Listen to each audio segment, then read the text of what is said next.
Hello, and welcome to Get Sleepy, where we listen, we relax, and we get sleepy.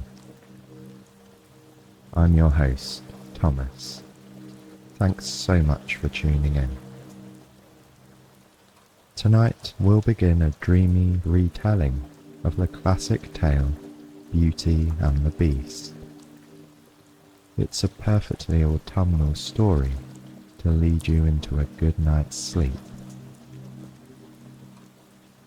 Now then, let's just take a moment to settle in and let go of any unease lingering in the body or mind. Make sure you're comfortable, and as you ease into stillness, just allow your breathing to draw out a little longer, particularly on the exhale.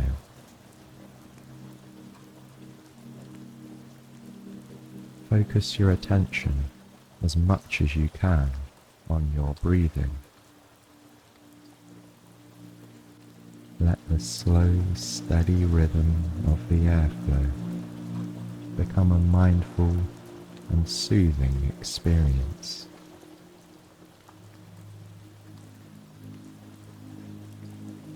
When I speak to you here, prior to each story, I try to say the things that I know I would want to hear if I were falling asleep to this show.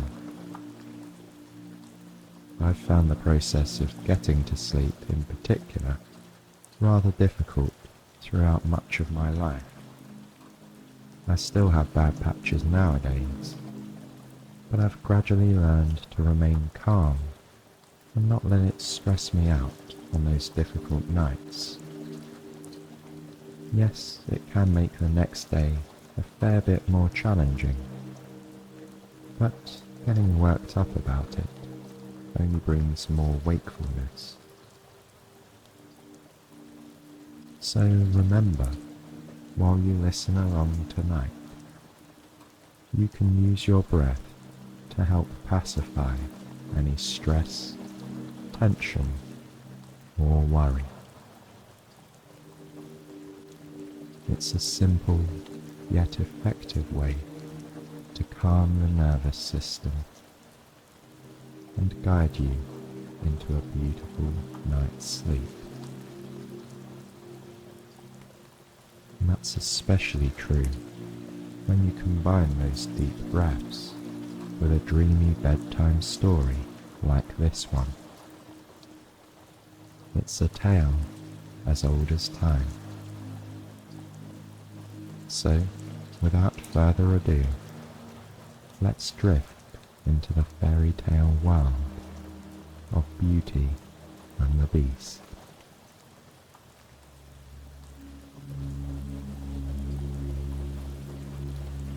There was once a merchant named Laurent who staked his entire fortune on a fleet of ships, but lost them all at sea.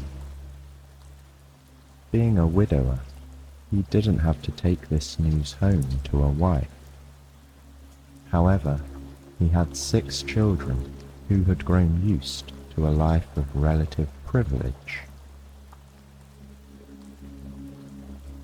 When the debts were called in and a rumour spread that the family was penniless, most of them took the news hard. As days turned into weeks and the ships didn't appear in the port, the merchant had to begin selling their fine furniture, their carriage, and even his daughter's jewellery and expensive dresses. They had to give up their richly appointed house and move to a cottage on the outskirts of town. Laurent was frequently away, visiting business acquaintances and trying to find partners who might invest and help him rebuild his business. While he travelled, his children, who were 3 boys and 3 girls, were left to keep the house on their own. Although they were practically adults, the 3 boys and the 2 oldest girls were largely useless when it came to practical skills. They had become quite accustomed to a life of study and idle luxury. The youngest daughter, whose name was Camille, was the most willing to take on the necessary household chores now that they were without servants.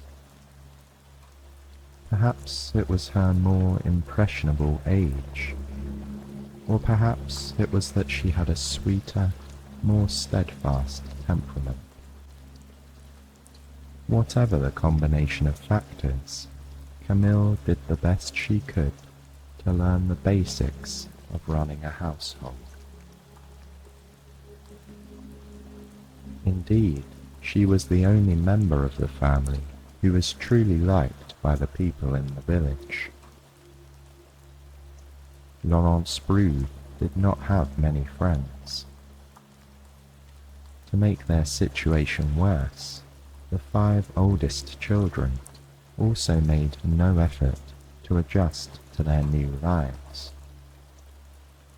They did nothing to prove themselves capable or to endear themselves to the neighbours who might have helped them.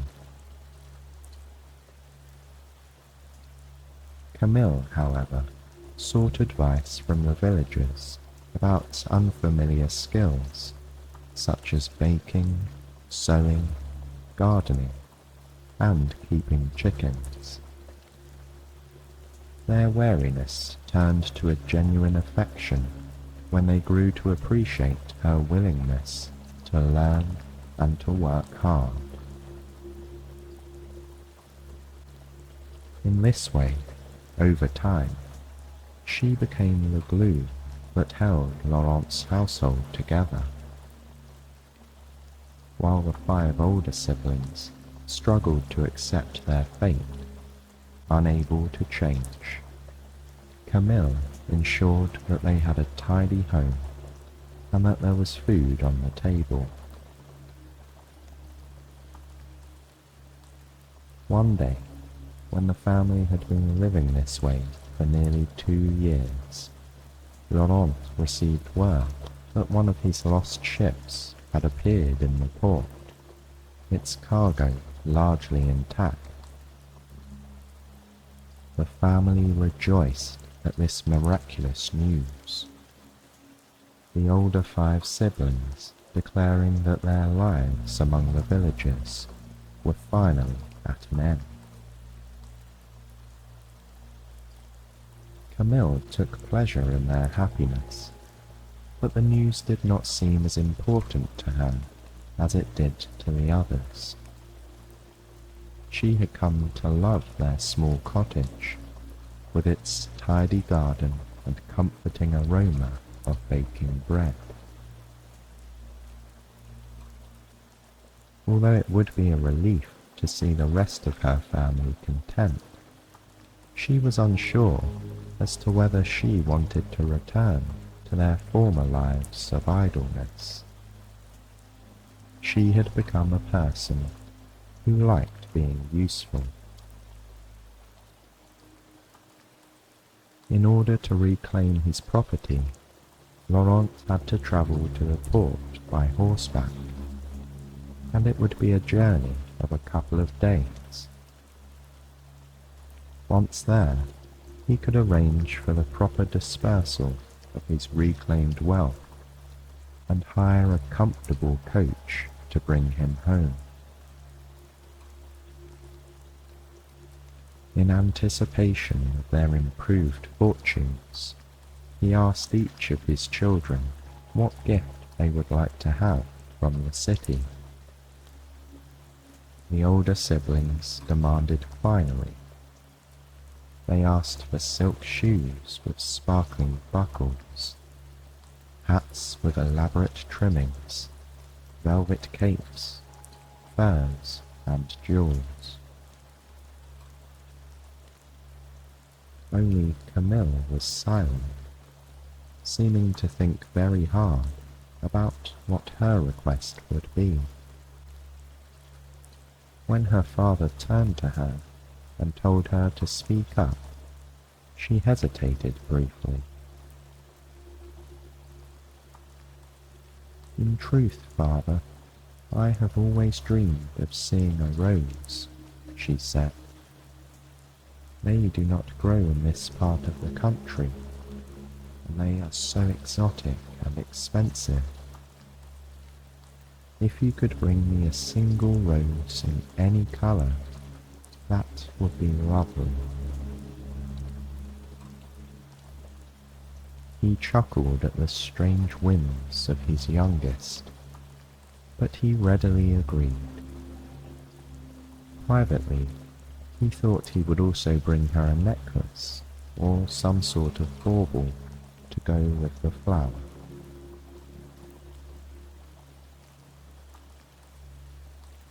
The weather was fine on the morning of his departure. Camille took care to pack his saddlebag with provisions for his journey, and she wished him farewell with a somewhat tearful smile. The others were more cavalier. They were used to their father's travels. They cared only for the gifts they could now expect upon his return. As he rode away down the sun-dappled forest path, Camille alone waited in front of the cottage until he disappeared. She had a strange feeling of misgiving, but she didn't want to speak up. After all, their fortunes had obviously taken a turn for the better.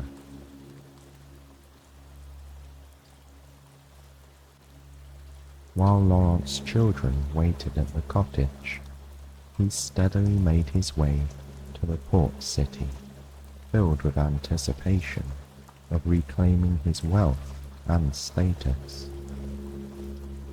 It was true, of course, that he had still suffered heavy losses. However, with the cargo in this ship, he could seed a new business, perhaps building up to a new fleet of ships. His head was filled with dreams of the spices, silks, and other goods he might import in the future. It was devastating to him, therefore, to arrive and find his dreams dashed. It was true, his ship had reappeared with most of its cargo unharmed. However, word had spread quickly of his good fortune, and his many creditors had taken swift action. By the time Laurent had come to claim his property, it had already been distributed to pay his many debts. In vain, he contacted one merchant after another, asking for an extension on his considerable bills. But it was no use.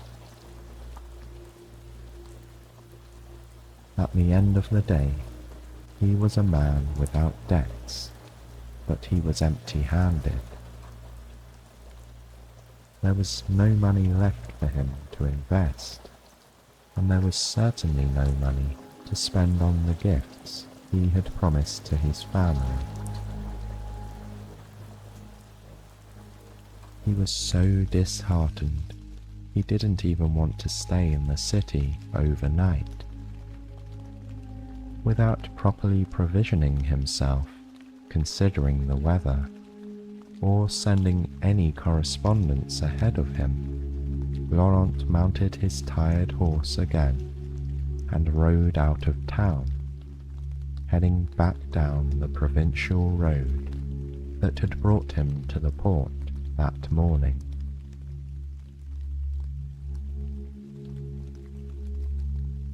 Laurent was a few hours outside of the city when darkness fell and a storm descended. Lightning and thunder crashed all around him, and the wind gusted mercilessly, blowing limbs off the trees. Laurent's horse became frightened and bolted away from the main road, taking him into an unfamiliar forest. Realizing too late that he had been foolish to undertake this nighttime journey, Laurent began searching in the gusting wind for any sort of shelter, such as a cave. How long his horse wandered through the howling gale, he did not know. Finally, he saw a tall stone wall arise before him. He urged the horse onward, hoping he had reached a house where he might shelter. Arriving at the forbidding wall of rock, he saw that it was not a house. It was the wall around an estate. A tall and imposing iron gate stood ever so slightly open. Having no time for good manners, Laurent dismounted and pushed the heavy swinging gate wide enough to pull his horse through. Together, they slowly headed up a paved walkway that receded ahead of them into the swirling darkness. With leaves flying all around and rain pelting him from all sides, Laurent could barely see the massive structure that emerged ahead of him in the wicked gloom. It was a mansion, to be sure. Although his visibility was limited, he could see it had a grand approach and many large rooms with tall windows. It was a very intimidating place for a person to arrive uninvited, but he had no choice. He feared he could not survive the night without a roof over his head. Tying his horse up safely in a sheltered alcove, he walked to the massive front door and lifted the iron door knocker. He let it fall, hearing the sound echo through the gloom, as if in response to the thunder. When there was no answer, he took a deep breath and pushed the door inward with all his weight. It gave, and he found himself almost falling onto the floor of a grand entryway.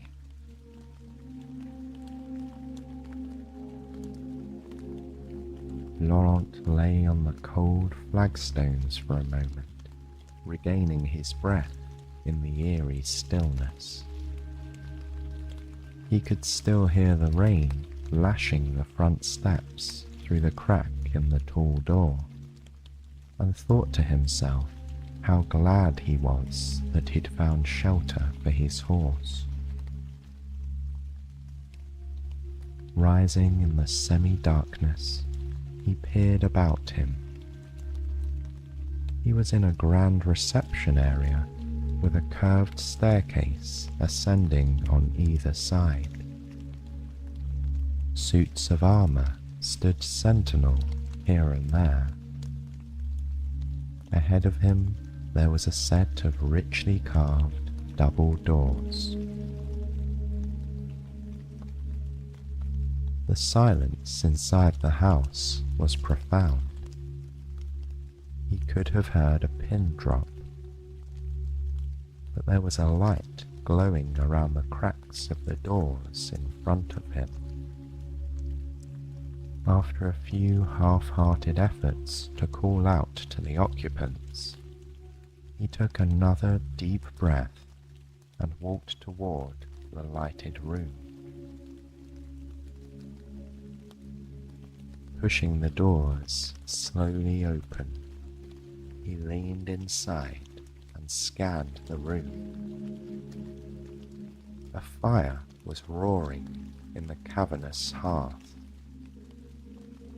In front of it, a table was set for one, with a few simple dishes, a carafe, and a large drinking glass spread across it. His gaze took in the other aspects of the comfortable room. He saw upholstered chairs and tables carelessly stacked with books.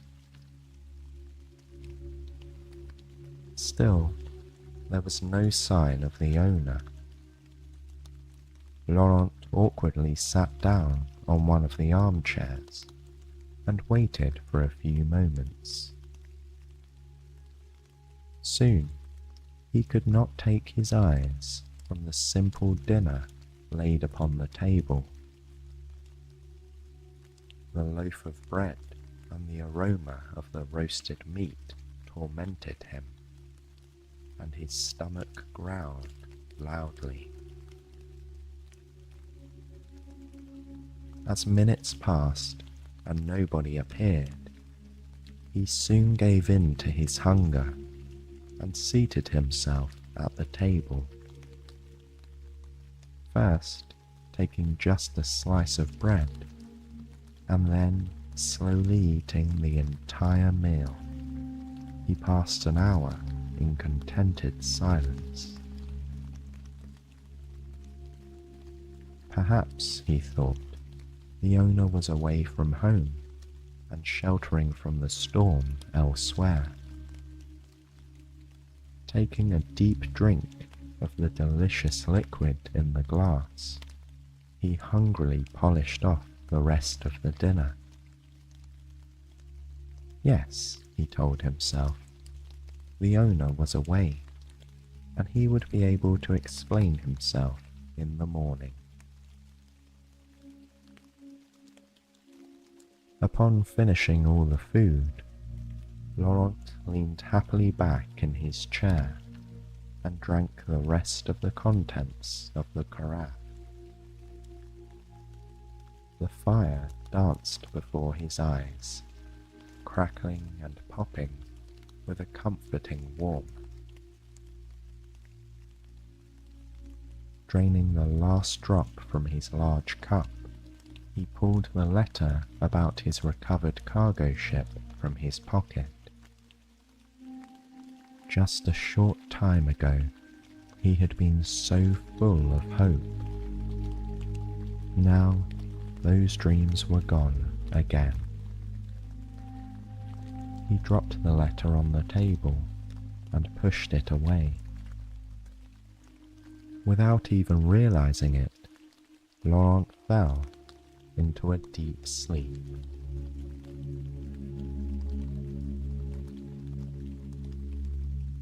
He slumbered through the night without dreaming. When he awoke in the morning, it took him a moment to remember where he was. The fire had long ago burned down, and the plates and glasses he'd used the night before were still on the table. It appeared that his host had not yet returned home. Feeling sheepish that he'd entered a stranger's home without invitation, his embarrassment got the better of him. Rather than wait for the return of the owner, Laurent resolved to slip out of the house as quietly as possible and be quick quickly on his way. After all, he told himself, the dinner would obviously have gone to waste anyhow. Raising himself from the upholstered chair, Laurent moved across the chamber and pulled the double doors open. The morning light filtered weakly into the entryway, illuminating the austere hallway so that he could see it much better than the night before.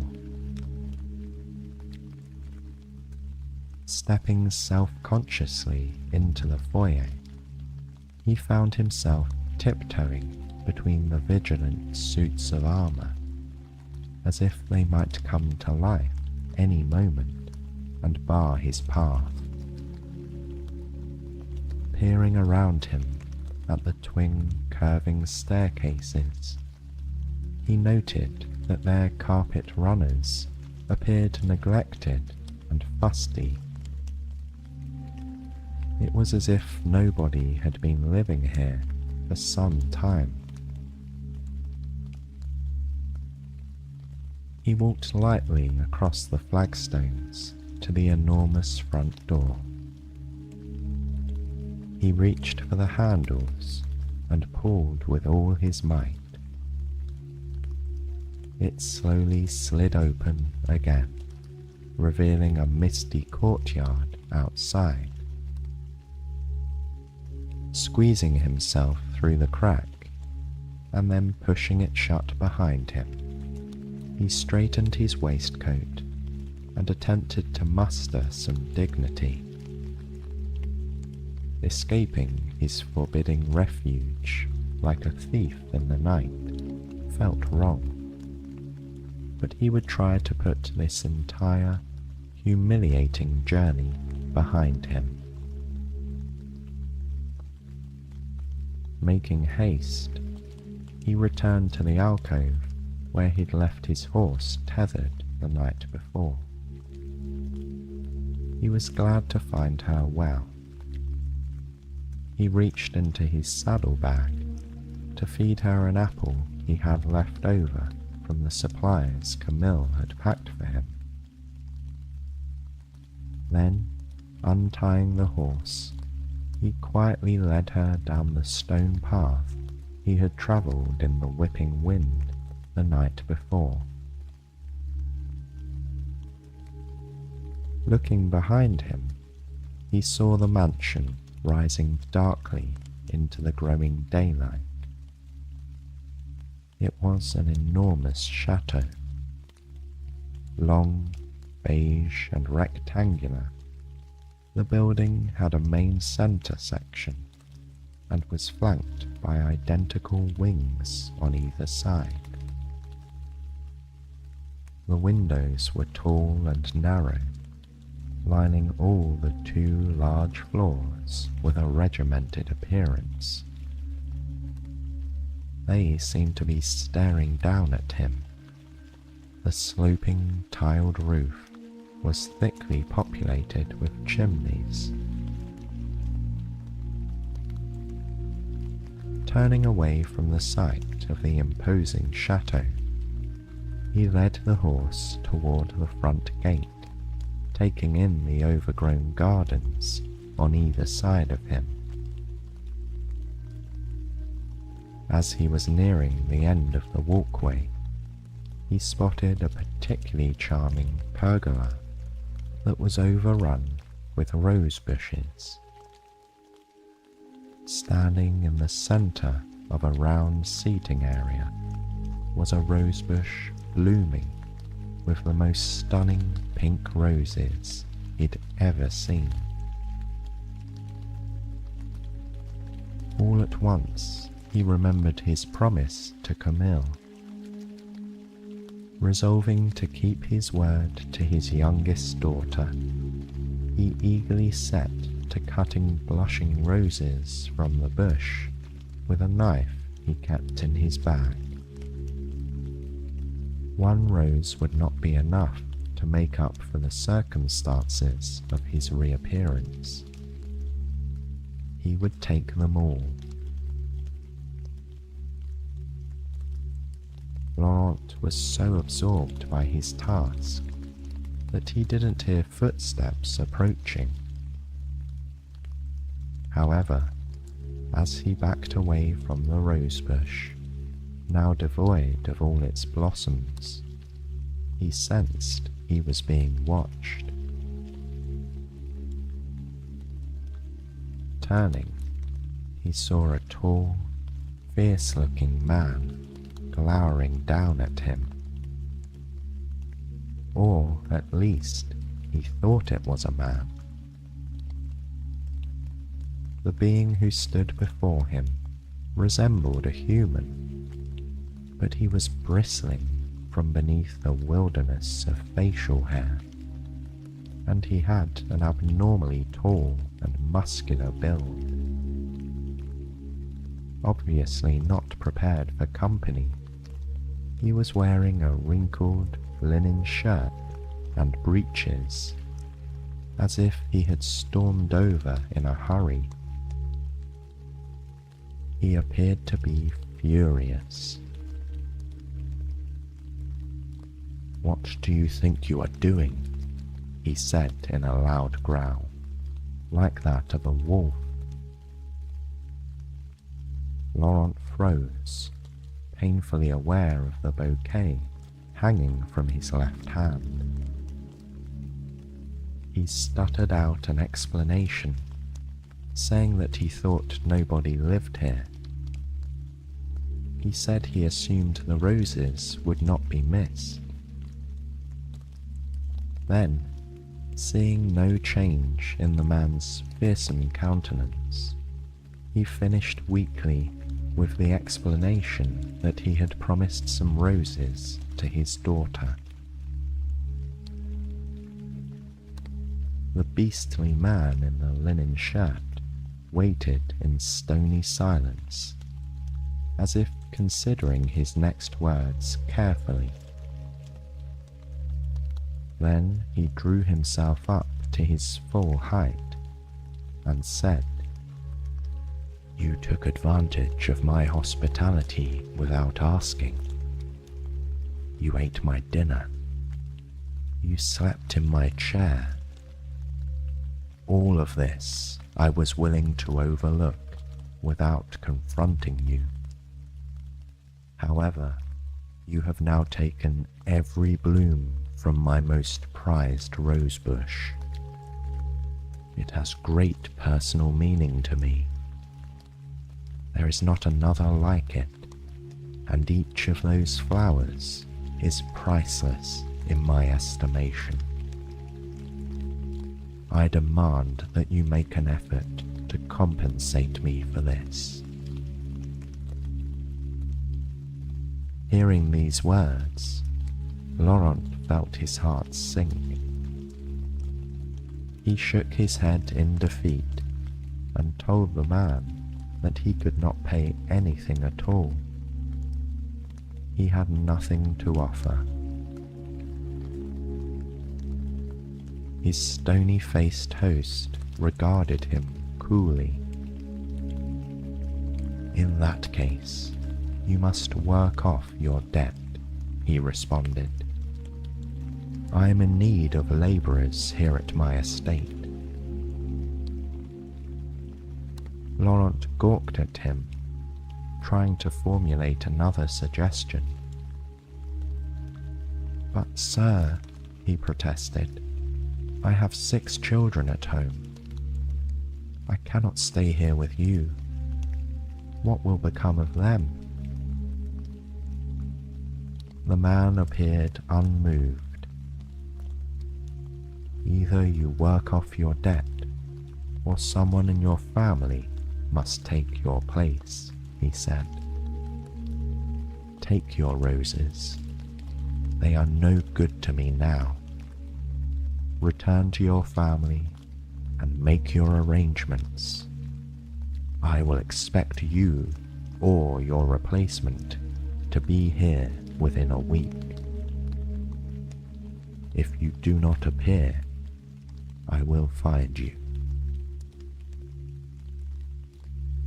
With that, the glowering, fierce-looking man turned on his heel and strode toward the house. He never looked back, and Laurent watched him as he disappeared into the chateau. Laurent could see no other option than to go home and tell his children what he had done. He did not know how, but he would have to make arrangements for them to manage in his absence. Perhaps when the man had cooled his temper, he would see sense and not keep Laurent in his service too long. With the storm past and daylight on his side, Laurent was able to follow his path back to the main road and continue onward towards home. He rode steadily but slowly as he considered the news he'd have to share upon his arrival. It was a beautiful day. The mist lifted, and the early autumn sun showered him with a cheer that felt out of place. The birds sang sweetly, as if nothing was amiss. But his heart was heavy, and he was hesitant about what was to come. When he arrived home late that night, his children greeted him with excitement. After all, they were expecting gifts. Opening and closing his saddlebags, they playfully reached around to find the finery he had promised them. With regret, he instead offered each of them a rose. Camille took hers and smelled it with delight, admiring its perfection. But his other 5 children demanded to see their real presents. That night, around the crowded kitchen table, Laurent told his children what had happened on his ill-fated journey to the port city.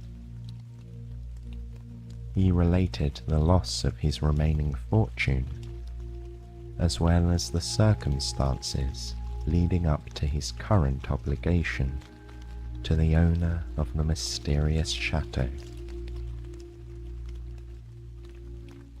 When he concluded that he would have to return and work off his debt, the 5 oldest siblings were not pleased.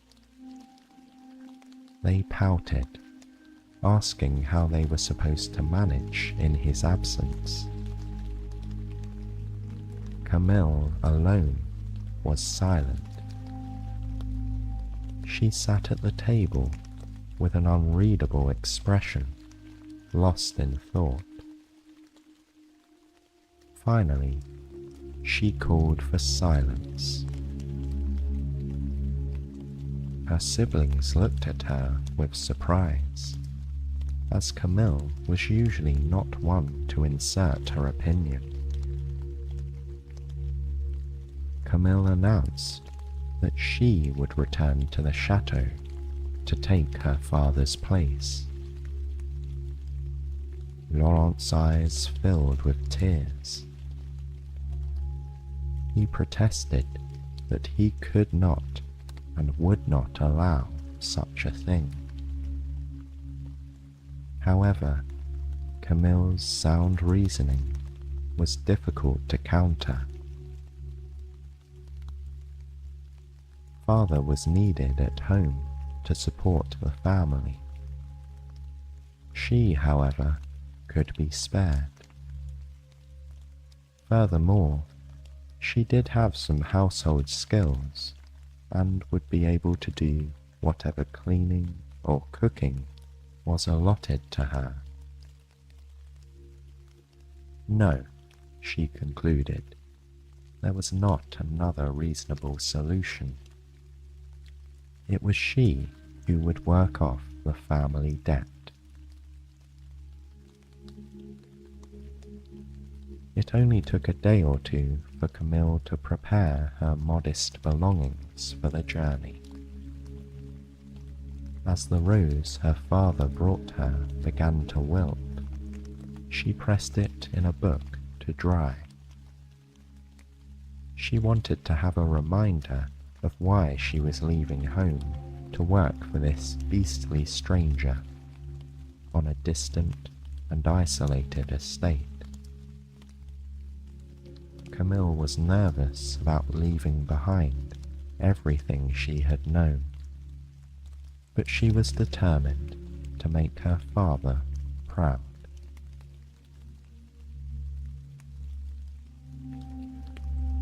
The morning of Camille's departure dawned bright and clear. She and Laurent packed her things into a small cart that they hitched to their faithful mare. The chateau would be 2 days' walk, with the horse pulling the cart. Laurent knew of an inn where they could spend the night along the way. Her older siblings gathered in front of the cottage to see them off. Among them there was a mixture of relief and unspoken admiration. They were glad that they would not be left to fend for themselves for very long.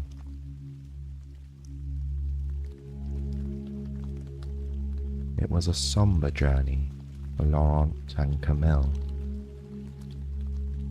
The fine weather lasted all the first day, and their night at the inn was uneventful. However, the second day of their trip proved to be blustery and sullen as autumn first began to stake its claim on the forest.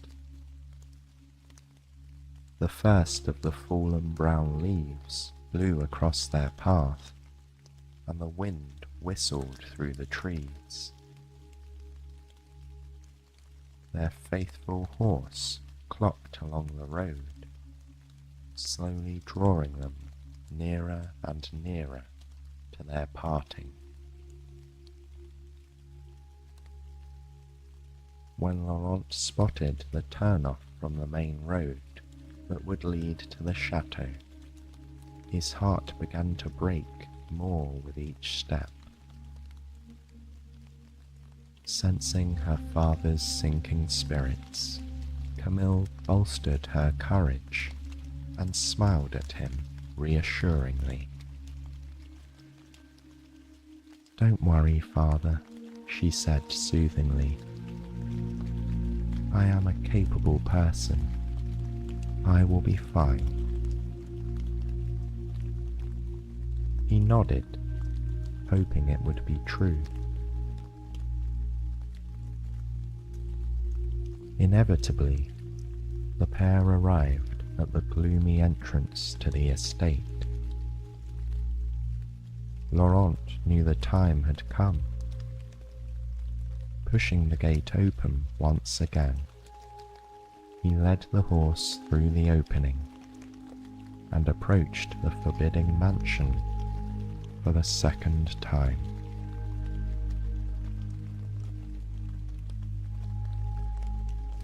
Camille stared openly at what lay before her. Both the elaborate, overgrown gardens and the soaring, unforgiving walls of the house were grander than anything she'd ever seen before. It was overwhelming, but also beautiful in its austerity. As a girl who had grown up in a village, Camille was speechless over the sheer size of the place, and she deeply sensed its mystery and its permanence. The very stones seemed to slumber as if they had long waited in secret, hoping to be rediscovered.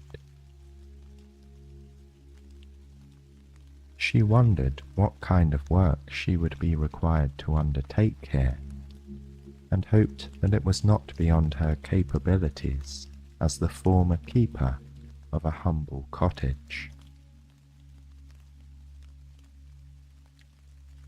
Laurent stopped the horse and cart when they'd reached the wide front steps. The wind gusted at them sideways, as if to blow them away from the entrance of the building.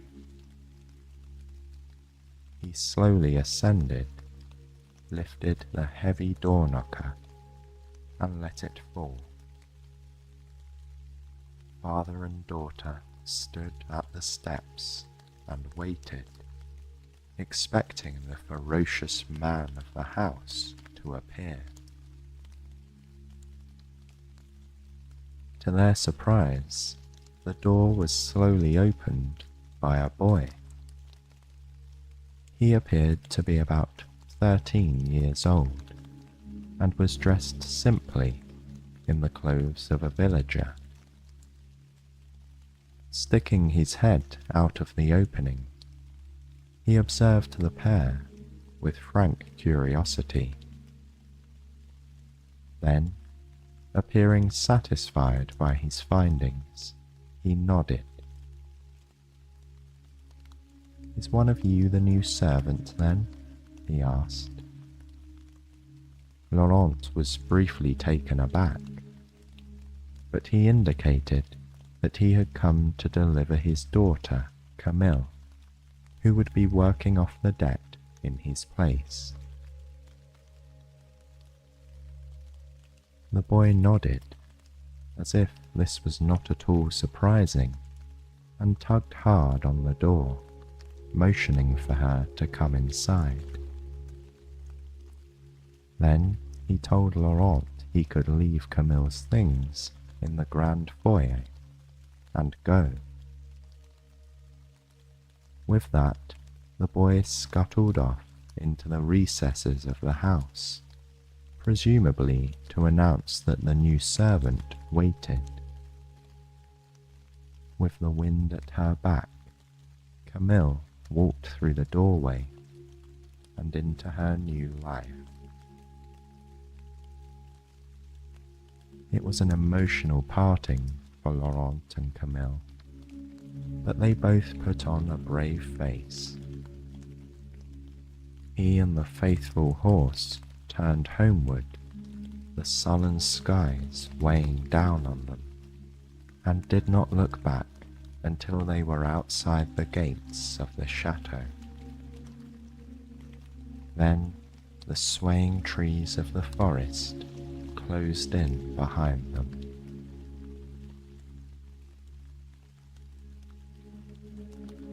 Camille stood uncertainly in the echoing hallway.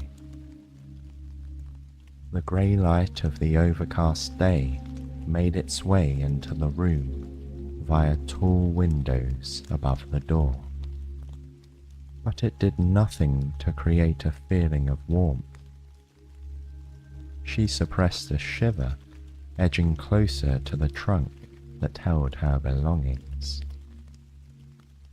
She told herself she would need to muster her courage and do her best. After a few minutes, the boy came running back into the hall and announced to her that the Baron had told him to take her to her room. With that, he cheerfully picked up her trunk and began lugging it up the large, curving staircase. Camille followed him, surprised that she was going up instead of down to a kitchen or lower room. Perhaps, she thought, she would be lodging in the attic. To her surprise, the boy turned down the first grand hallway. They padded along the richly carpeted east wing of the chateau, their silent steps moving past staring portraits of nobles from bygone eras. It was as if they were the permanent residents, and this strange girl was an unexpected interloper. Camille was so busy looking at them that she almost collided with the boy when he finally stopped in front of a door and pushed it open. Camille followed him inside and was surprised to find herself standing in the most well-appointed bedroom she'd ever seen. It was not overly large, and the furnishings were sober, but the canopied bed, the fine fabrics, and the rich wood trim were very luxurious. While she surveyed the room, noting a cozy window seat and a small dressing table, the boy knelt and started a fire in the grate. When it was crackling, he stood and dusted off his hands, grinning at her. "I'm Gabriel," he said, "and I help the Baron out around here with this and that. I'm so glad you've come. It does get a bit solitary sometimes, and I could use some help with the day-to-day." Camille wasn't sure how to respond, although she wondered what exactly the day-to-day was. Instead, she thanked him for the fire and asked when she would be meeting her new employer. Gabriel informed her that the Baron had indicated he would see her tomorrow, and that he'd explain her duties then. For now, the boy would be bringing her a simple supper, and hoped she would rest well for the night. Then, as suddenly as he had appeared, Gabriel left the room and closed the door silently behind him. Camille gathered her senses and went about unpacking her things. She hung her clothes in the large wardrobe and carefully put her small number of books on a side table by the bed. Flipping open the volume on top, she looked at the pink rose that lay between its pages.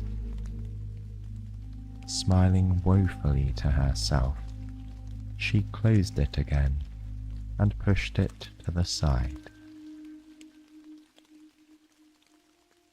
Walking over to the window, she pulled the heavy drapes aside and tucked herself into the soft pillows of the window seat.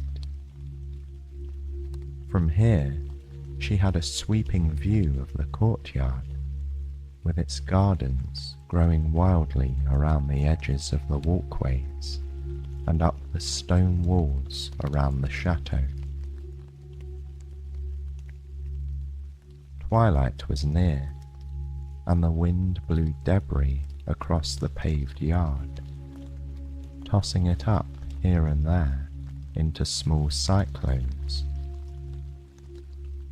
Dark clouds scudded across the rising moon. Exhausted by the journey and by the newness of this life, she briefly dozed there, cocooned inside the curtains. She was awakened by a knock on her door. Pushing her way out of the window seat, she slowed her breathing purposefully and opened it. A tray lay outside with a simple dinner on it. Bread, cheese, some soup, and some hot tea. Looking up and down the hall, she saw nobody. Gabriel was light on his feet, that was certain. Taking the tray into her room, she set it on a small table by the fire. She found she was ravenous and ate every last bite. Then, barely bothering to get ready for bed, she pulled the coverlet back and crawled into the warm embrace of her sheets and pillow. It was less than a minute before she was asleep.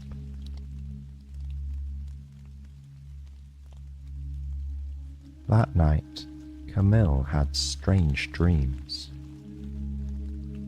She saw herself walking the dark halls of the chateau, following a large dog. The animal disappeared into different rooms, reappearing a few seconds later in the hallway each time. Trying to catch up with it, she came to a doorway where it had recently vanished. She looked into the room, and instead of a dog, she saw the back of a man sitting at a desk. The man began to turn in his chair, but before he faced her, she awoke.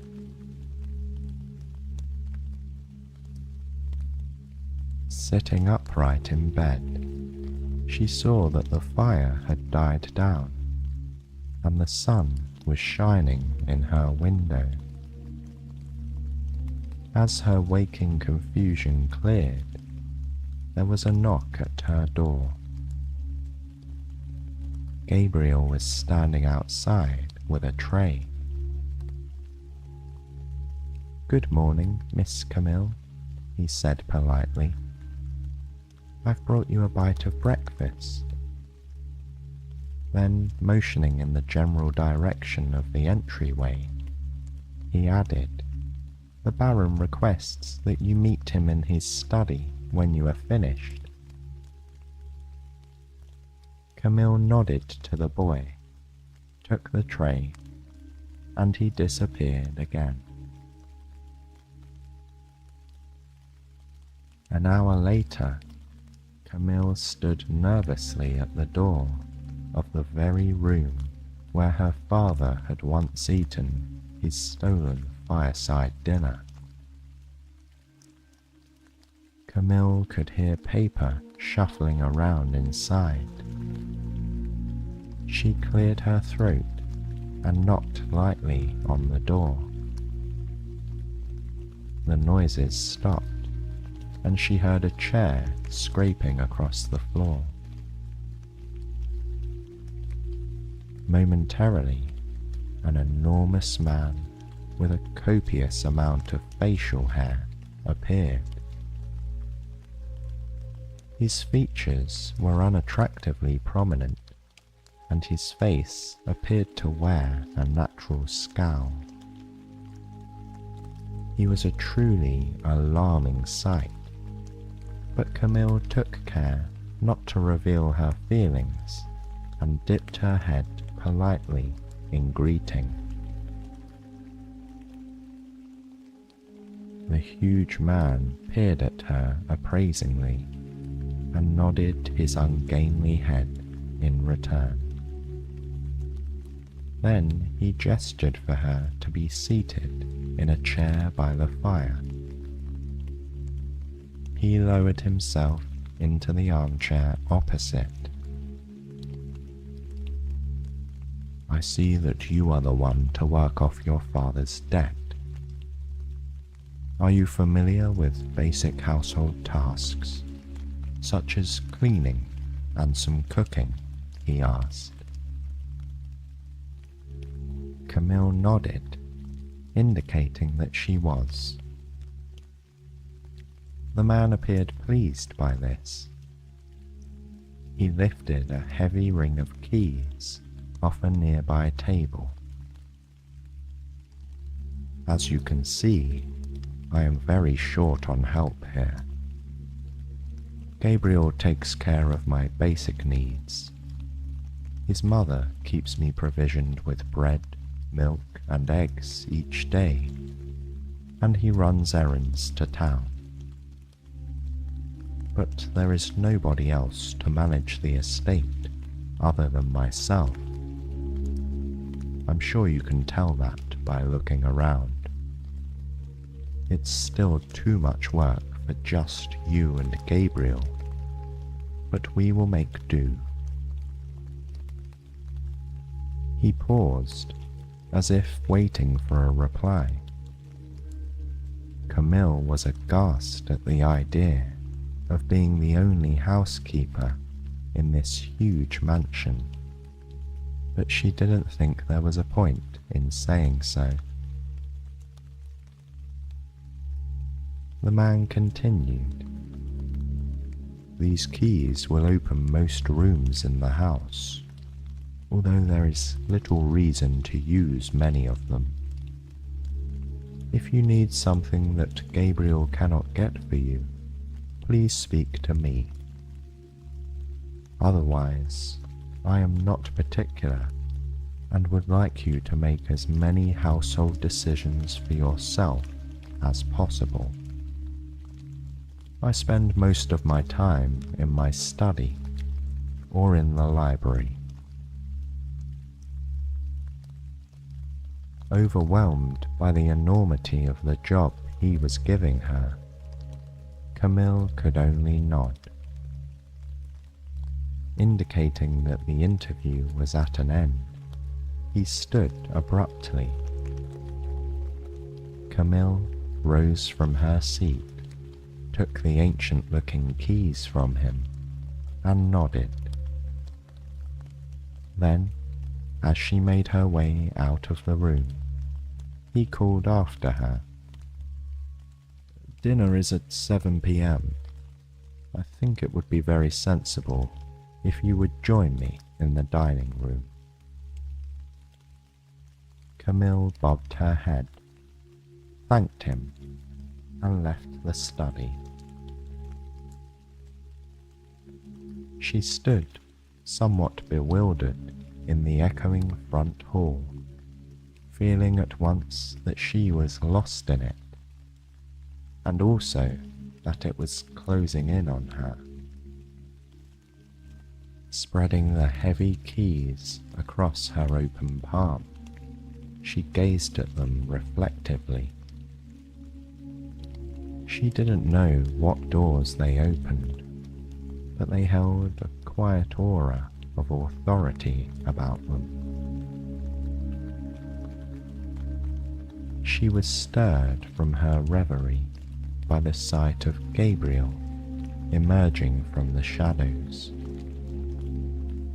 Grinning brightly in her direction, he asked if she would like a tour. She gratefully accepted, and so her adventure of being the housekeeper at the chateau began.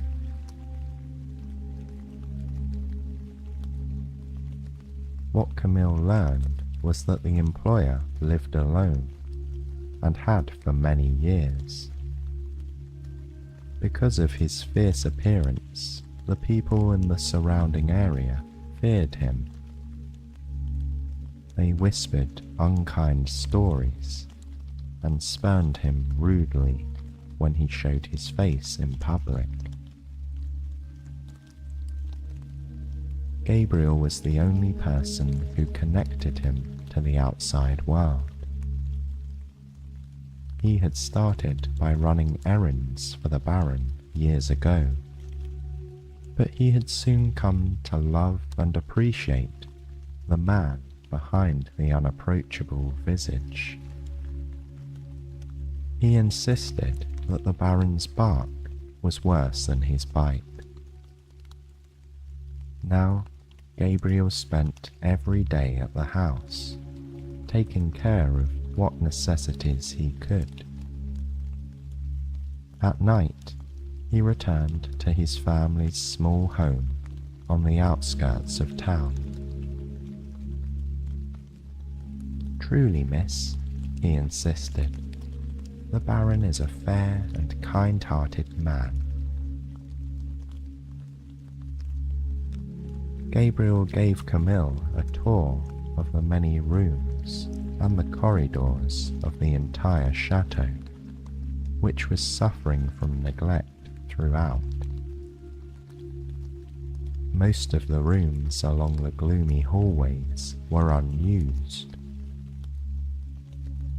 Camille's keys opened bedroom after bedroom that were covered in dust sheets, the fireplaces cold. Some rooms had not been used for decades or even centuries. Furniture and belongings were piled high in those places, laced with cobwebs. The windows filtered the light weakly from outside, as the glass was coated in many years of grime. As Camille discovered, there were just a few rooms that were used every day, and these she must try to clean and organize. Those included the kitchen, the Baron's study, and the front entryway.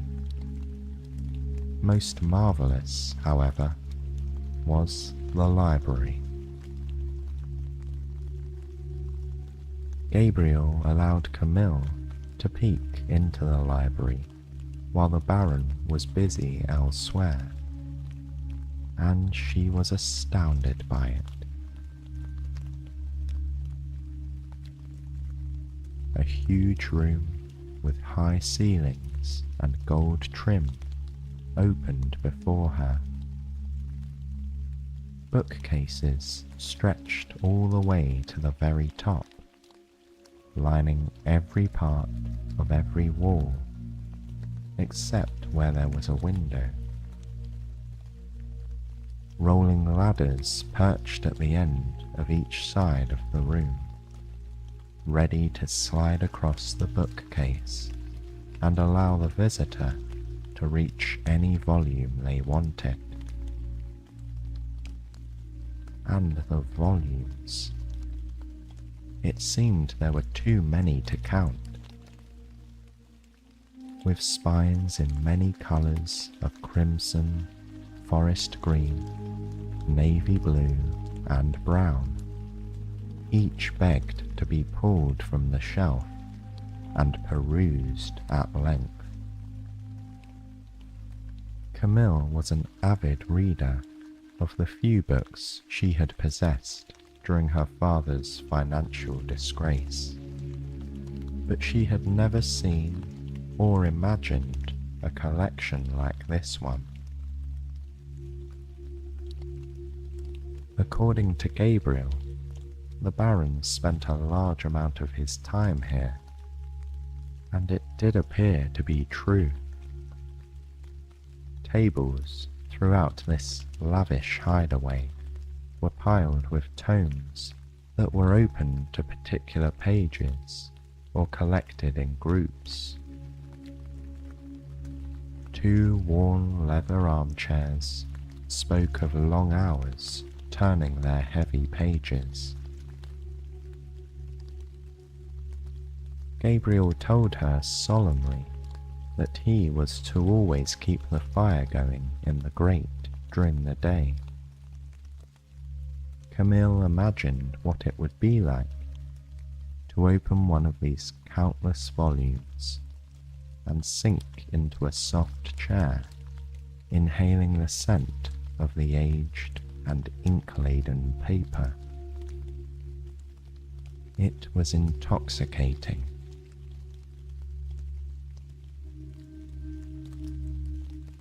Camille knew that the only way to make progress in this neglected house was simply to choose a place and begin. That first day, she and Gabriel dusted and aired the front hall and cleaned the kitchen. Gabriel and the Baron had been making simple meals there for a long time, but much of the space was in need of attention. Camille was not an expert cook, but she took pleasure in making the kitchen shine again. She sent Gabriel to town with a list of supplies to be delivered. Then, standing in the grand, silent kitchen, she began to work. Unused countertops were cleared of their dust. Pots and pans received a much-needed polish. The cold and empty space slowly began to feel alive again. By the time she was due to sit down to dinner with the Baron, she had prepared a simple meal of roasted chicken. It was not complicated, but she was proud of it. With little time to tidy herself, Camille returned to her room. Gabriel had rekindled the fire there, and she used her pitcher and washstand to freshen up, putting on her nicest dress. As she walked to the window to pull the drapes for the night, she paused and peered out into the gloom. The courtyard lay silent, as if in wait. Nothing stirred. Not even a bird was visible. It was as if the grounds were under a spell of silence. She thoughtfully tugged the velvet curtains together and pulled herself away from the sight. There was much to learn about this place, she thought. Then, lighting a candle, she made her way down the velvety twilight of the darkening hallway and slowly descended the wide stairs to the tall doors of the dining room.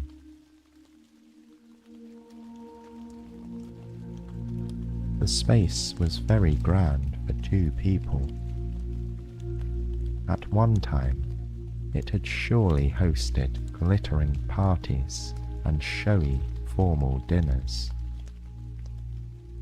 Looking up, she admired the sparkling crystal chandelier which loomed over the chamber like a canopy of stars.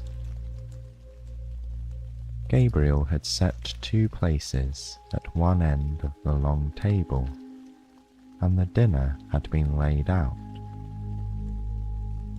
She was the first to arrive. She did not have long to wait. The Baron's hulking shape appeared awkwardly in the doorway. He paused and nodded his head briefly in greeting. Then he motioned to the 2 place settings to indicate she should have a seat. Camille gladly took one of the upholstered chairs. "I can see you have been hard at work with Gabriel today," the Baron commented, raising his eyebrows at the hearty dinner she had prepared. He has borne a heavy burden these past years as my only help. I'm glad you will be here to take on some of his labours." Camille nodded, unsure of how to respond. Then she said, "My lord," and paused when he shook his head.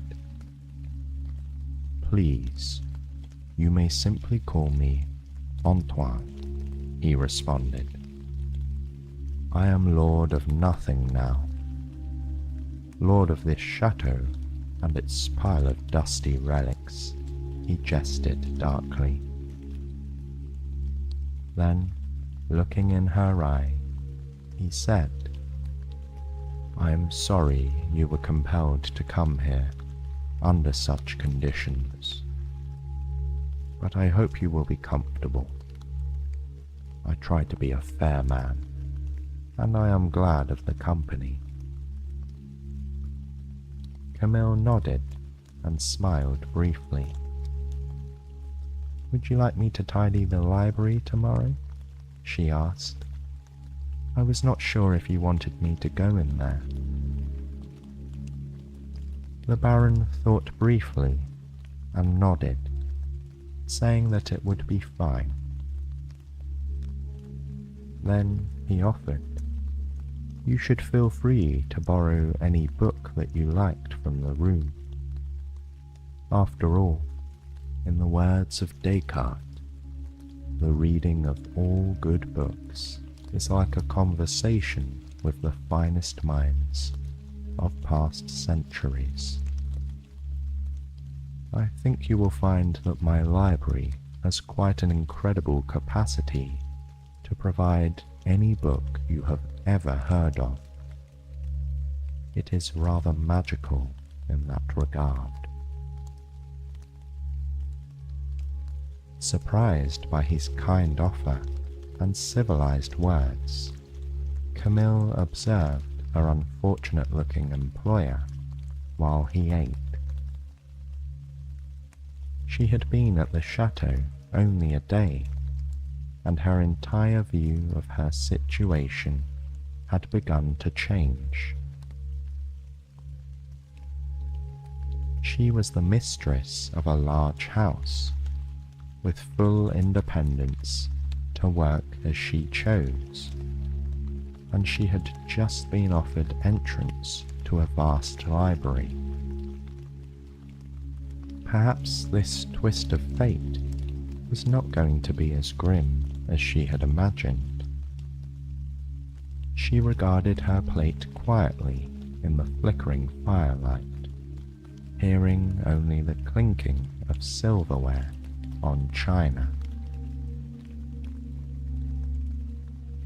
The Baron and Camille did not speak much during that dinner, finishing their food in respectful silence. Later, when she rested comfortably, tucked into the crisp white sheets in her grand canopied bed, Camille felt hopeful. This isolated estate appeared to hold many intriguing secrets, and she looked forward to discovering them in good time. Turning over on her side, she gazed sleepily at the drapes again, closed tightly against the night outside the window. Inside this chateau, there was a flame that was keeping this place warm. She could feel it.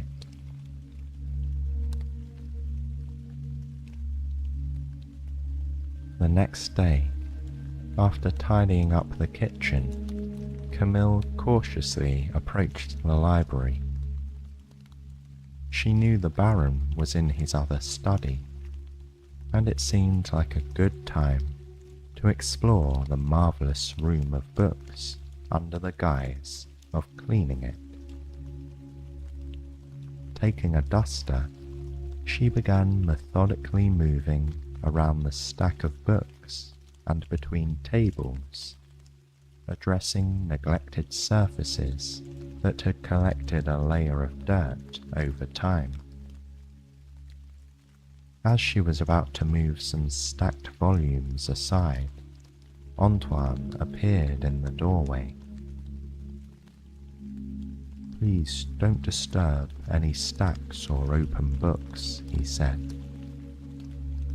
Camille apologized, backing away from the pile she had been touching. "No need to apologize," he reassured her. "I realize it looks untidy.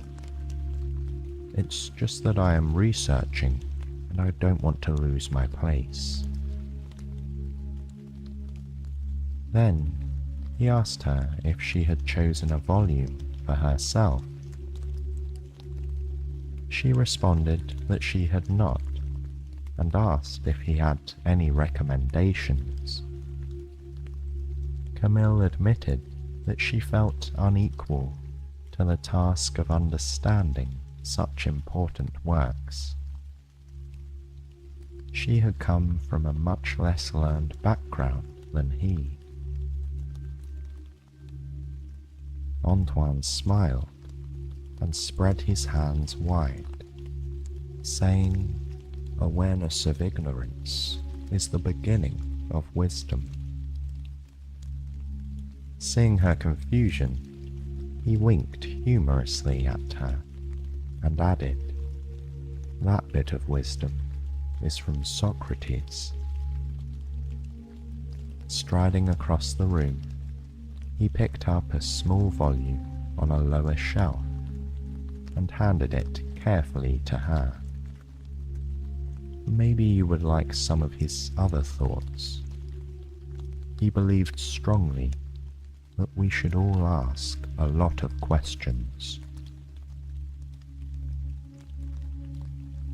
Camille took the book with a nod of thanks and prepared to leave the room.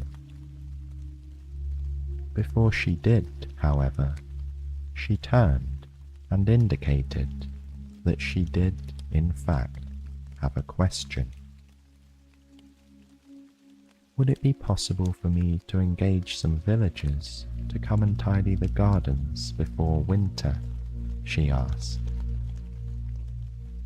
Antoine looked at her somewhat mournfully and shrugged.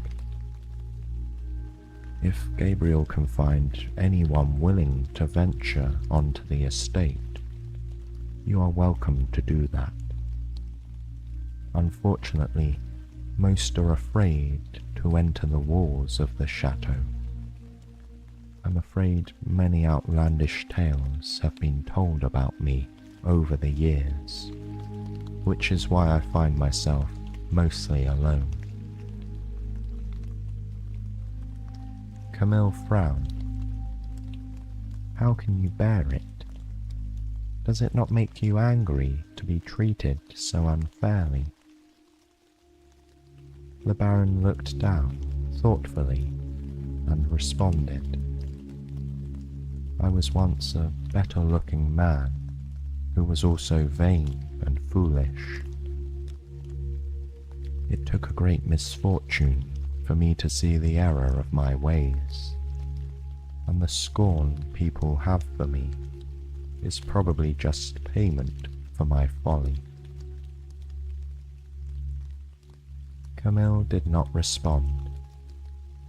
She wouldn't ask any more questions today, but she was determined to find out more about how her employer had fallen into such an unfortunate state.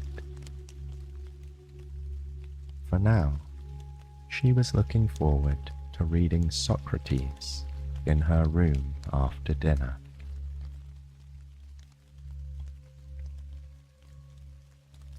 Camille quickly adjusted to her new life as the housekeeper of the chateau, and even came to love it. By sheer bribery, she was able to have Gabriel hire a few village men who came to the estate one day and rid the gardens of years of neglect. This was only after they received strict instructions from Camille not to hurt the rose bush by the pergola. Apparently, it had been planted by Antoine's mother and was very special to him. She almost regretted having the village men come to the house when she overheard them speaking ill of Antoine. "They say he is an absolute monster," one exclaimed loudly to the other. "Lives like an animal in there," another added. "No manners and unfit for human company. But I'll take his money," the man finished rudely. Camille noticed Antoine standing by the window, listening to the entire exchange. She rushed to close it, anxious to spare him the men's heartlessness. He waved her off, apparently unconcerned. "I'm used to this type of talk," he explained. "It has been many years since I was able to circulate in society." Camille was nonetheless upset. How can you tolerate such unfairness from people who don't even know you? How do you not loathe them? She asked. He shrugged, gazing thoughtfully at a stack of books on a nearby table. A great English playwright named William Shakespeare once wrote, "Heat not a furnace for your foe so hot that it do singe yourself." By bearing good will for these unknowing people, I ease the burden on myself. Then he smiled and nodded at Camille, saying, "You might like to read Shakespeare yourself. He wrote some excellent plays."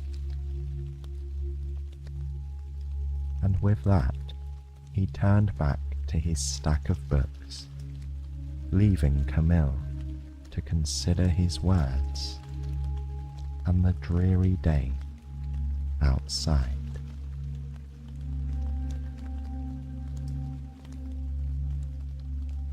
Despite the large amount of work that waited to be done each day, Camille still made time to explore the house. As autumn properly set in, with its crisp days, early sunsets, and chilly evenings, she would wander the corridors with a candle, using her heavy ring of house keys to find out what was behind the myriad closed doors that lined the halls. Most of them were bedrooms. It was obvious that this country chateau had once hosted many fine guests of the nobility. Now covered in dust sheets, one darkened room after another revealed elegant four-poster beds, expensive furniture, and dusty, fabric-covered chairs. One day, she found what appeared to be a very special room. It had clearly been a lady's chamber. Unlike the other ones, however, it was still full of her belongings. A graceful dressing table was covered with jars of powder and perfume bottles that twinkled in the afternoon sunlight.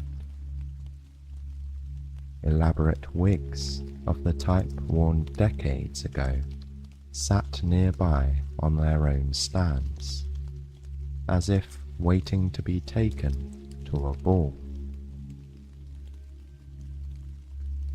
Opening the wardrobe, Camille was astounded to find a row of decadent silk dresses in the fashion of the time before the Revolution.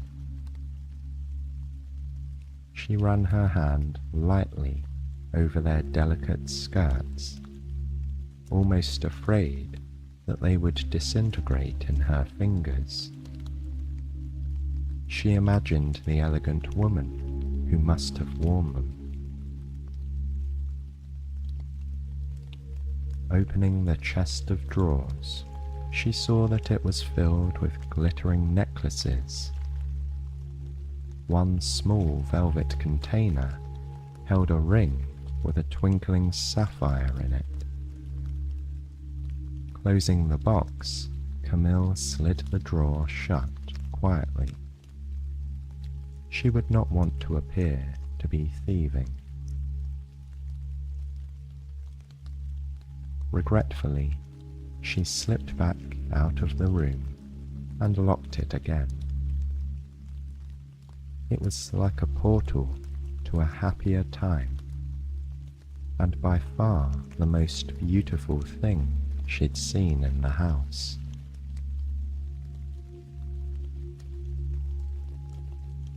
Camille faithfully wrote letters to her father, which Gabriel took to town when he ran errands. In them, she reassured him that she was being treated very well and that she enjoyed her work. Soon, she was even able to begin sending him some money. After her first month, the Baron had told her that he couldn't let her keep working without pay, as the damage to the rosebush had certainly been made up for. He said that he hoped she would stay, and that he would be giving her a weekly salary for the work. Camille gladly accepted. As Antoine's housekeeper, she felt she had found her calling. All her powers of organization were put to good use, and the excellent company and the access to his incredible library were becoming her chief joys in life. In fact, it was easy to forget that Antoine was considered unsightly. Nothing had changed about him, except that Camille made sure his clothes were better kept and more presentable. Once in a while, however, she would see a normal, nice-looking man reflected back in a mirror when he passed it on the wall. Or she would be speaking with him, and he would no longer be covered in hair, and his features would seem more harmonious. In such cases, she would blink a few times and refocus, and see that he was the same fearsome-looking man as before. Perhaps the dark magic of the chateau was working on her mind, she thought, with wry amusement.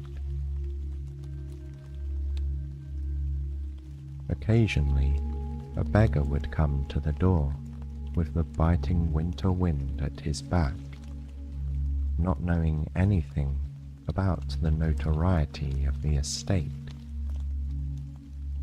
In her village at home, beggars had been generally rebuffed and rarely received any help.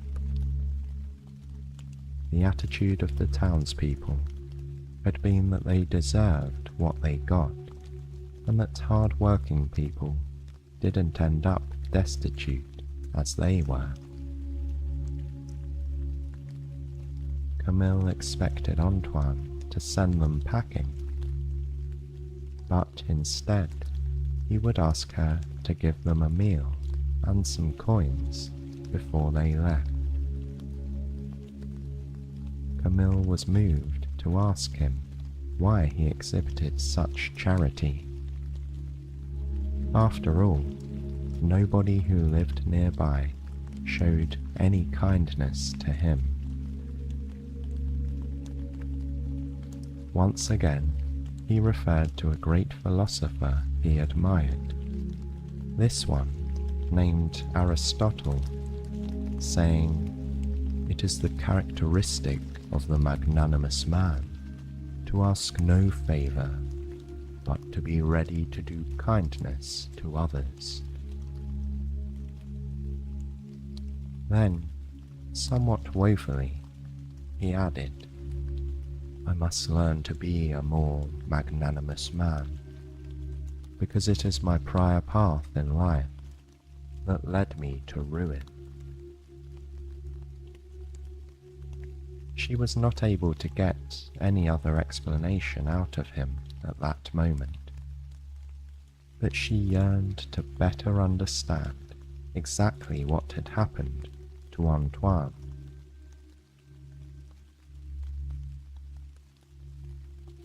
That evening, they chatted companionably in the candlelit dining room over a hearty winter stew. It was then that Camille worked up the courage to ask him how he had come to be so alone at the chateau. Antoine appeared to hesitate, sighing deeply and leaning back in his chair at the table. Then, taking a long sip of his drink, he began to tell a story. "Many years ago, I lived here with my mother. My father had died when I was a young man, and that was how I became lord here. I loved my mother. She was a beautiful person, inside and out. Always the life of the party, but still managing to be kind to everyone. It was her rosebush that your father stripped of its blooms." Antoine paused uncomfortably, and then continued. "When my mother became ill and passed away, I was left here to my own devices, and I'm ashamed to say that I did not live well. I was inexperienced and foolish. I squandered the family money on extravagant possessions and ridiculous parties. I neglected the estate, left bills unpaid, and didn't care for my employees as I should have. Without my mother's good influence, I fell into a poor lifestyle and was of no worth to anyone, including myself. One night, my servant told me there was a woman at the door, begging for food and coin.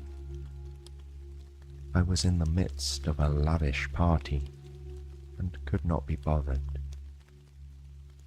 I told him to suggest to her that she go somewhere and get employment. At this memory, Antoine grimaced, obviously pained by his own words. Before the servant could send the woman off, she pushed herself through the crack in the door and told me that I was cursed by my own foolish vanity.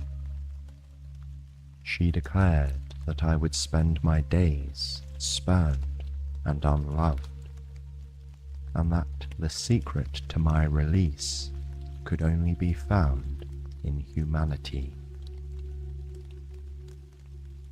At this, Camille furrowed her brow. Humanity? What did she mean by that? Antoine shrugged. This is the riddle I have wrestled with for decades. I appear to have a limitless number of books in my library by wise philosophers, mathematicians, and poets.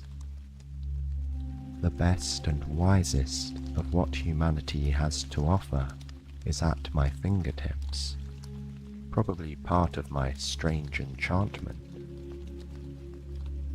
My mind does improve, but all the brilliance of humanity has yet to provide me a release from my curse. Camille regarded him from across the table. She could hear the light crackling of the fire punctuating the silence, and imagined him sitting before many fires for a long time without anyone to talk to. She wondered how many years he'd been trapped here in this solitary prison, turning the pages of countless books in his library, searching for redemption. Antoine smiled brightly in an attempt to break the awkward silence. Ah well, he added, as the excellent Isaac Newton said, to arrive at the simplest truth requires years of contemplation. One of these days, I may yet find the answer. Lying curled up on her bed that night, Camille felt she had finally put the pieces together.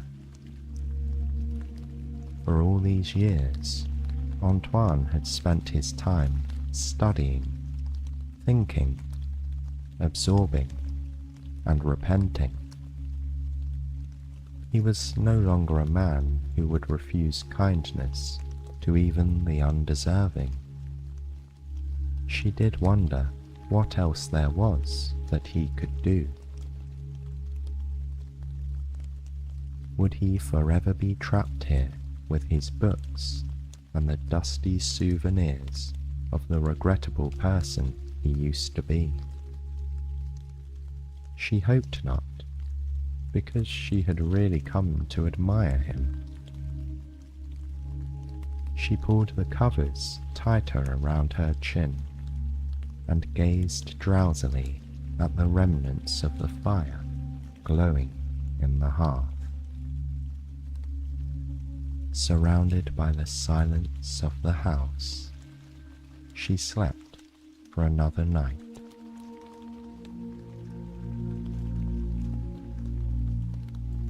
All through the crystalline deep freeze of winter, Camille and Antoine went about their lives at the chateau in pleasant companionship, with Gabriel as their faithful connection to the outside world. Many of the rooms in the enormous mansion simply stayed locked and unused. The part of the house the trio needed for their daily activities was snug and clean, thanks to Camille's faithful management. Meals were simple but hearty. The blinding white snow piled high in the courtyard, and sometimes the bleak wind whistled in the abandoned passages. But the inhabitants of the chateau stayed close to the fireplaces, buried in their books. At last, the first signs of spring arrived. With it, Camille received a letter from her father. He said her oldest sister had managed to make a marriage match, and that her wedding would take place in a couple of weeks. He asked if the Baron would consider allowing her to take some leave in order to attend the festivities at home. If so, Laurent would be pleased to come and fetch her from the estate. When Camille presented this request to Antoine, he put down his book and gazed at her with a sad smile. He said, of course she must go, and she should take all the time she needed. As she thanked him for giving his permission, she once again did not see a beast looking back at her. She only saw a man. She had to blink several times to dispel the illusion. As she left the room, she paused briefly and gazed at him again over her shoulder. Then she left him to his reading, putting the moment behind her.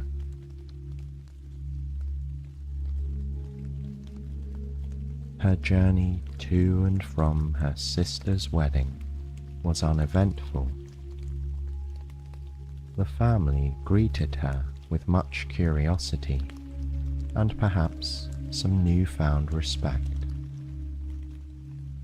They admired the tasteful new clothes she had acquired using her salary.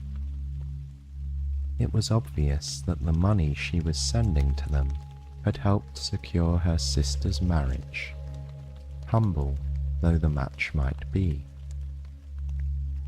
Her family was no longer seen by the villagers as being impoverished. Rather, they were viewed as being stable and acceptable, thanks to her regular income. And yet, Camille felt less at home in the family cottage than she once had. Although she had been contained inside the walls of the chateau this entire time, she felt like her worldview had changed, and her horizons had vastly expanded. Seated around the fire with her siblings, who focused only on their own petty concerns, she felt stifled. She regretted having to leave her father again, but Camille also felt relief when he parted from her at the gates of Antoine's estate. She was ready to return to her life as mistress of the house.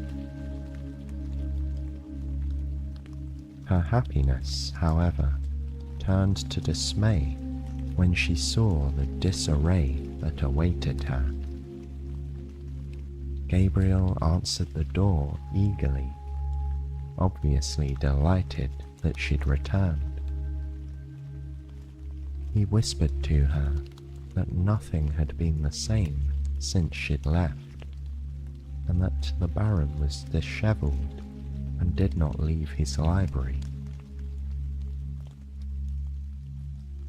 After putting away her things, Camille went straight to see Antoine. As she cautiously opened the door to the library, she found the room in a complete mess. Books were everywhere, lying open in stacks and generally tossed about the floor.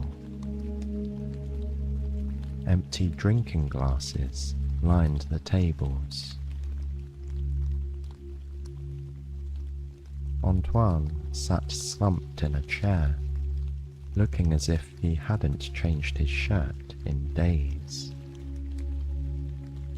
At the sound of her arrival, however, he looked up with an expression of sheepish relief. Once again, in this moment, Camille felt she only saw him as a regular man, and she struggled to adjust her view. She knew, logically, that she was standing before an unkempt, unshaven, and rather beastly person. However, her eyes were playing tricks. It took a moment before she saw him properly again. Yes, there he was, in dire need of cheering up. It only took a few days for Camille to set everything right again.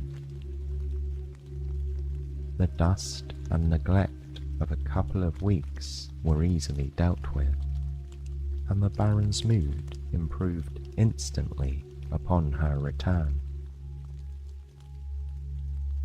Gabriel begged her in confidence, however, not to go away again. He said the Baron had sunk immediately into the most terrible melancholy and had been completely useless about managing anything at all, including remembering to eat his meals. With spring bursting out all over the estate, it was impossible to be sad for long. Camille became very glad she had taken the trouble to have the garden cleared before the winter. The courtyard was absolutely beautiful, and the lovely plantings designed many years ago by Antoine's mother were once again shown to their best effect. Flowers in a rainbow of colours delicately presented themselves. The birds seemed to increase their number by the day, singing sweetly in the morning, inviting the residents of the chateau to the garden. Camille and Antoine took to spending afternoons reading outside in the pergola, and he often released Gabriel from his tasks early, so that he could enjoy the afternoon with friends. Camille also took great pleasure in opening the windows of the stuffy mansion and airing it out. Throughout the estate, life began to feel fresh and new, as if the entire place had turned a corner.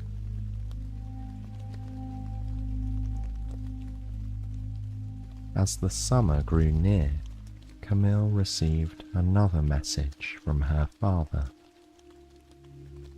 It seemed now that her other sister was due to wed.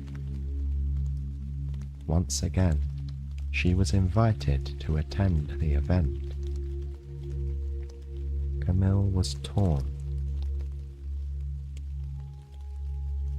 She felt obligated to be with her family for the nuptials, but she couldn't imagine leaving Antoine once again. Faced with this dilemma, she came up with a highly unusual plan.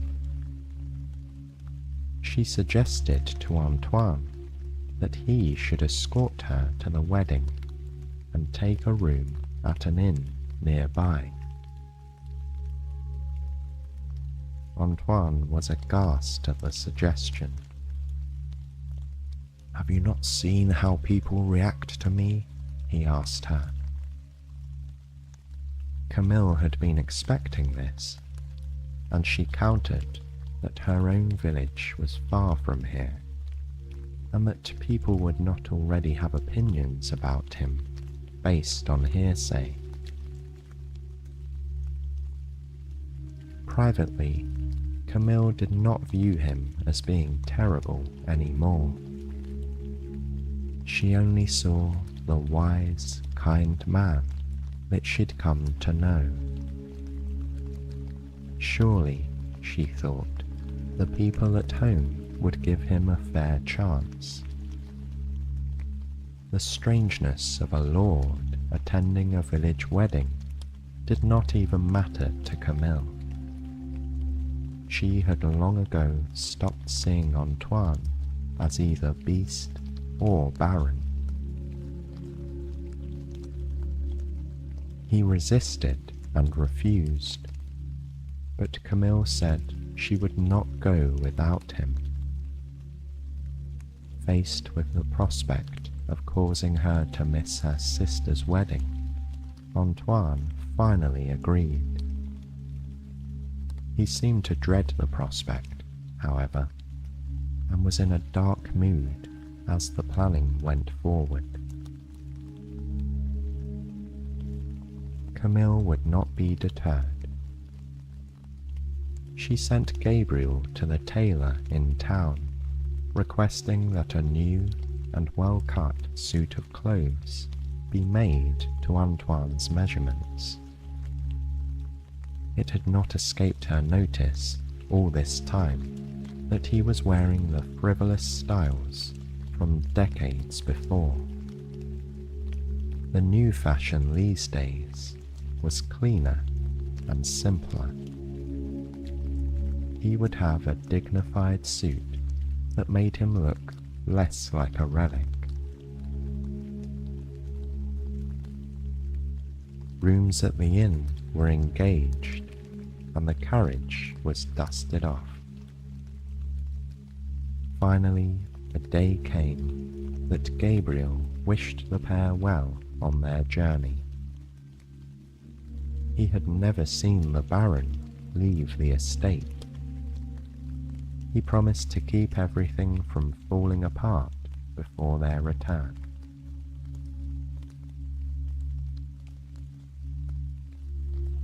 The journey to Camille's village was speedy by carriage.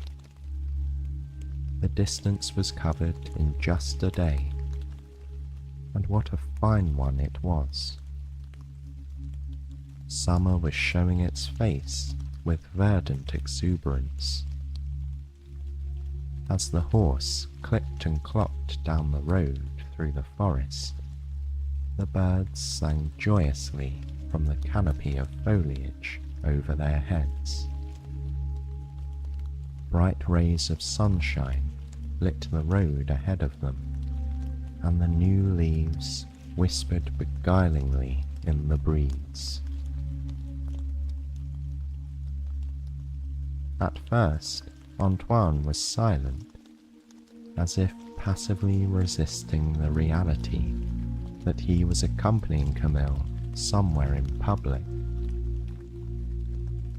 After a few miles, however, the pair slipped into conversation about a book Camille had been reading, and soon they were having their usual lively exchange. Camille smiled to herself to see the best in him come out. Looking at him from the side, she could have sworn she was sitting next to a charming fellow. Happy with that idea, she did not try to dispel the magic. Inevitably, their companionable journey had come to an end. As twilight fell, and the crickets began to serenade the fields with their nightly song, Antoine and Camille pulled up at her family's cottage and halted the carriage. By the time they had climbed down from their seats, the entire family was at the front door. All four of her remaining unmarried siblings gawking rudely at them both. Laurent made a much greater effort to contain himself. He stepped forward and nodded politely to Antoine, thanking him for bringing Camille and for honouring them with his visit. However, Camille felt her cheeks grow hot with shame when her brother loudly whispered something to her older sister, causing the silly girl to laugh. It was obvious to everyone that they were making jokes about the Baron. It was a relief to everyone when Antoine departed for his lodgings. Camille allowed herself to be ushered inside, where she spent the evening talking with Laurent and her siblings, asking politely about the wedding preparations. She was worried, however, about how Antoine was faring at the inn, and hoped he was not suffering ill behaviour there. When her head lay on her pillow that night, she drifted off to sleep, with thoughts of him weighing heavily on her.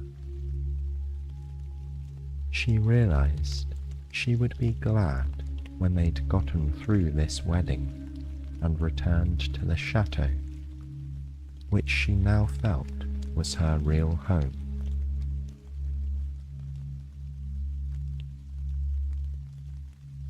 Antoine looked grim when he arrived at the church the next day for the wedding.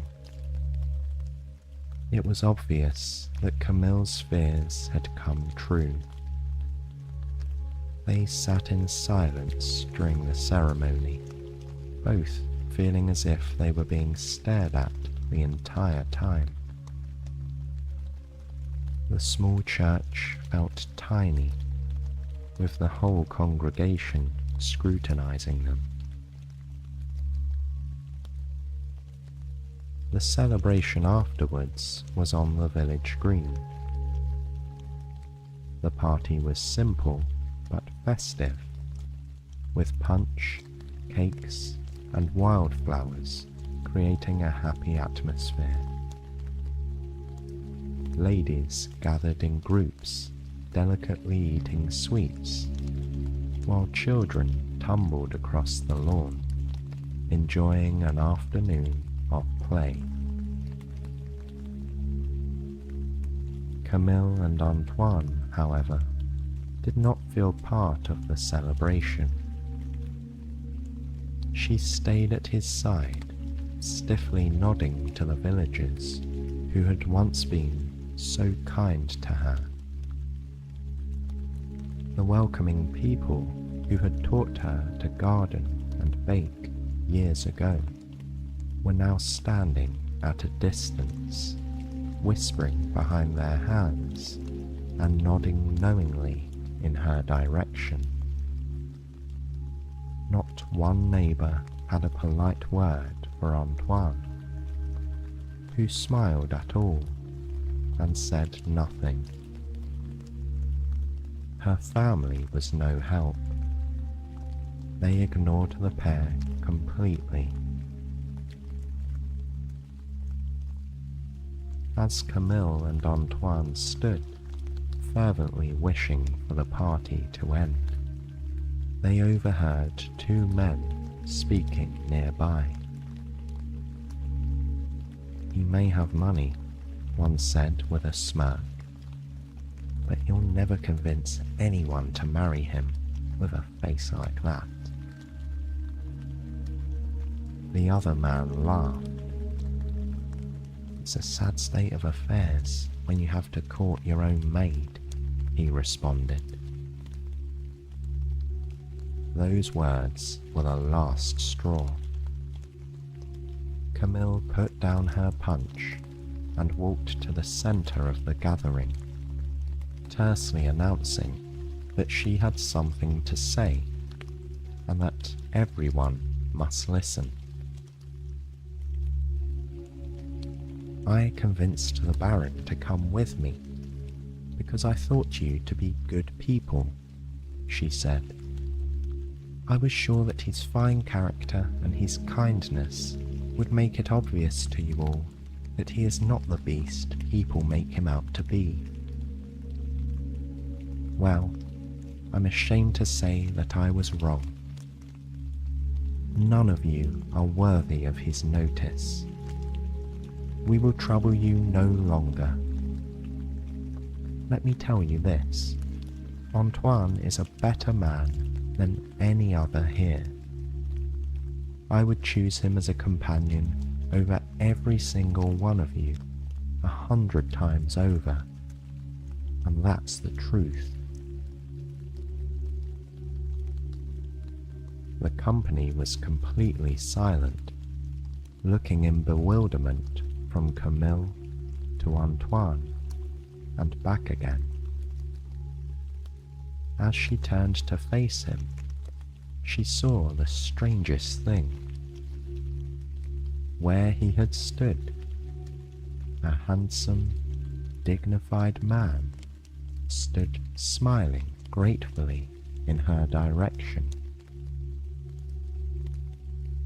No matter how many times she tried to adjust her view or clear her head, his visage did not change. The excess of facial hair, the overly prominent features, and the massive proportions would not return. He was as handsome as any man she'd known, and that did not change. And whether it was a shift in perspective or the workings of an enchantment, the other people at the party seemed to be going about their celebrations as if nothing had happened. They greeted Antoine warmly and smiled at Camille as if nothing in the world was amiss. It was as if the entire embarrassing episode had never occurred. The villagers behaved, for all the world, like they'd never seen a beast in their company. It was both baffling and miraculous. A veil had been lifted for good. This quiet moment of triumph was how Antoine finally was released from his enchantment. All these years, he had been seeking answers in his library, researching the wisdom of humanity, but he had misunderstood the woman who had cursed him. Those lonely decades of becoming kinder, more generous, and more forgiving had created in him the humanity that had won Camille's heart. That was the missing piece that had freed him from his curse.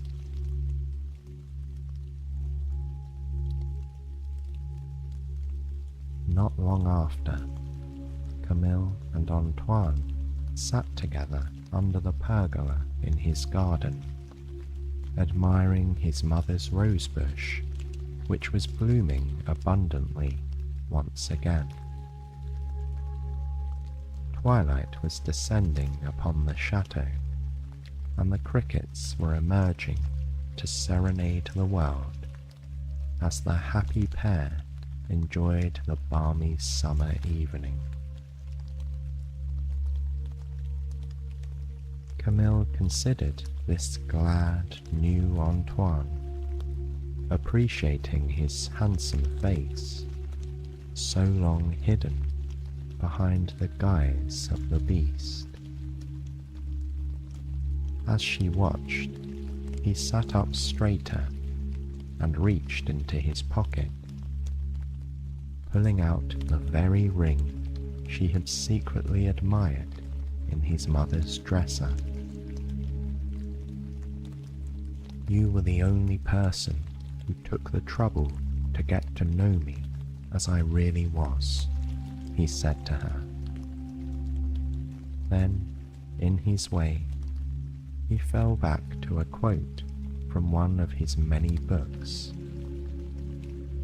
As Copernicus said, "In the middle of everything is the sun. You have become that sun to me." Winking at her, he added, "After all, I think you have adequately demonstrated that you are more than qualified to manage this chateau." Camille laughed and nodded her agreement, allowing him to slip the sparkling blue gem onto her finger. Gazing at it in wonder, she remembered the moment she had first seen it in the mysterious bedroom, among the fine dresses and the other jewels. It winked at her in the sunlight, as if to communicate a precious secret.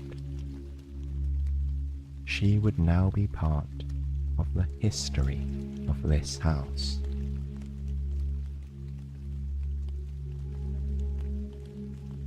Before the end of the summer, Antoine and Camille exchanged their vows in the courtyard of the chateau, surrounded by the heavenly scent of the flowering rose bushes and the sweet song of the birds from the treetops.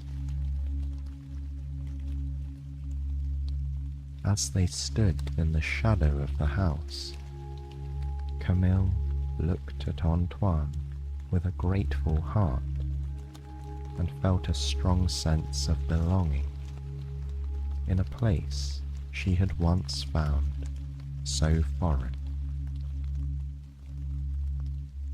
This was no longer the same desolate place where she had arrived just a year ago. Through kindness, patience, and the search for wisdom, she and Antoine had also found happiness.